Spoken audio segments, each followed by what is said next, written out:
बसंत पंचमी, बसंत का आगमन जब सर्दी धीरे धीरे विदा लेने लगती है तो प्रकृति फिर से मुस्कुराने लगती है। सरसों के पीले फूल खिल उठते हैं और इसी सुंदर परिवर्तन को कहते हैं बसंत पंचमी।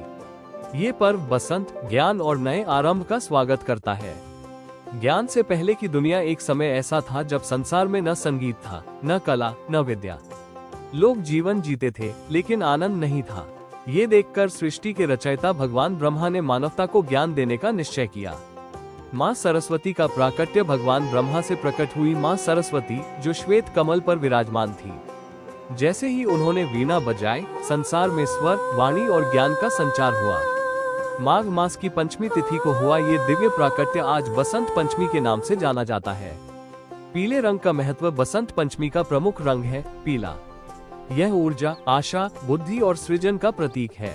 जैसे बसंत प्रकृति को जीवन देता है, वैसे ही ज्ञान मन को प्रकाश देता है। बसंत पंचमी कैसे मनाई जाती है? इस दिन लोग प्रातः जल्दी उठकर पीले वस्त्र धारण करते हैं। घर और मंदिर सजाए जाते हैं और माँ सरस्वती की विधिपूर्वक पूजा की जाती है। किताबें, कलम, वाद्य यंत्र और कला के साधन माँ के चरणों में अर्पित किए जाते हैं। विद्यारंभ, ज्ञान की शुरुआत। बसंत पंचमी बच्चों के लिए विशेष दिन होता है। इसी दिन बच्चे अपने जीवन के पहले अक्षर लिखते हैं। ज्ञान की इस पवित्र शुरुआत को विद्यारंभ कहा जाता है। उल्लास और उत्सव। आसमान में रंग बिरंगी पतंगे उड़ती हैं, जो स्वतंत्र विचार और आनंद का प्रतीक है। पीले रंग के मिष्ठान बांटे जाते हैं और चारों ओर खुशियों का माहौल होता है। संदेश और समापन। बसंत पंचमी हमें ये सिखाती है कि ज्ञान ही सबसे बड़ा धन है। जैसे बसंत प्रकृति की नीरसता दूर करता है, वैसे ही शिक्षा जीवन के अंधकार को मिटाती है।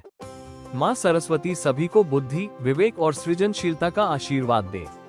बसंत पंचमी की हार्दिक शुभकामनाएं। अगर ये कहानी आपके दिल को छू गई तो हमारे साथ जुड़िए, लाइक करें, सब्सक्राइब करें और अगली दिव्य कथा के लिए तैयार रहिए।